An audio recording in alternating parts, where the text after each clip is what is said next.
Jasad manusia dalam kondisi tidak utuh ditemukan di kawasan Krueng Lepung Balue di Aceh Besar. Penemuan sosok mayat ini sontak menghebohkan masyarakat di Aceh Besar. Jasad yang sudah tak utuh dan juga diduga sempat hanyut di sungai ini semakin menyulitkan untuk dikenali.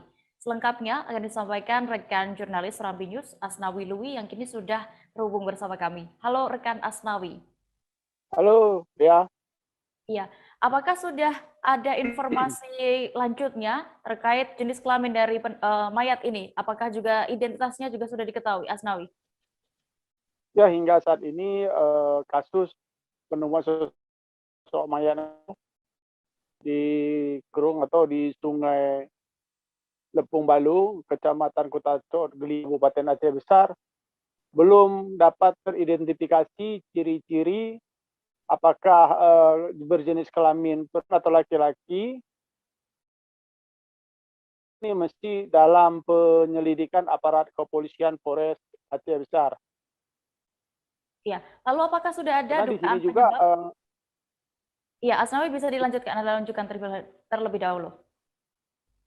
Ya, untuk saat ini belum dapat diketahui motif penyebabnya karena polisi masih melakukan penyelidikan. Mayat ini dapat kita laporkan juga bahwa kondisinya tidak utuh, telah bagian isi perut sudah keluar belatung, terus pahanya juga sudah mulai terpisah, bahkan tangan sebelah kiri juga tidak ada, bahkan kepala sudah nampak bagian tengkorak, sehingga sangat sulit sekali untuk mengidentifikasi mayat ini apakah berjenis kelamin laki-laki atau perempuan.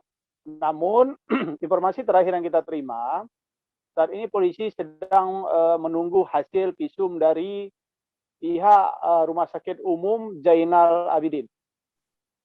Ya, lalu siapa pertama kali yang menemukan sesosok mayat ini, Asnawi? Ya, sosok mayat ini dapat kita sampaikan bahwa mayat ini ditemukan secara tidak sengaja oleh seorang pekerja tambang galian C bernama Sulaiman, warga di daerah tersebut. Dia menemukan ketika dia melihat ada seekor anjing dan biawak hendak mencicipin sesuatu di bawah pohon bambu yang persisnya di tepi sungai Kerung Balu tersebut. Nah, sehingga mereka mendekatin, dia melihat ada sesosok mayat yang tidak utuh, sehingga mereka melaporkan ke pihak aparat kepolisian Polsek Cot Geli. Baik, terima kasih rekan jurnalis Serambi News Asnawi Lui melaporkan dari Aceh Besar. Selamat kembali bertugas. Jangan lupa subscribe, share, komen, dan like ya.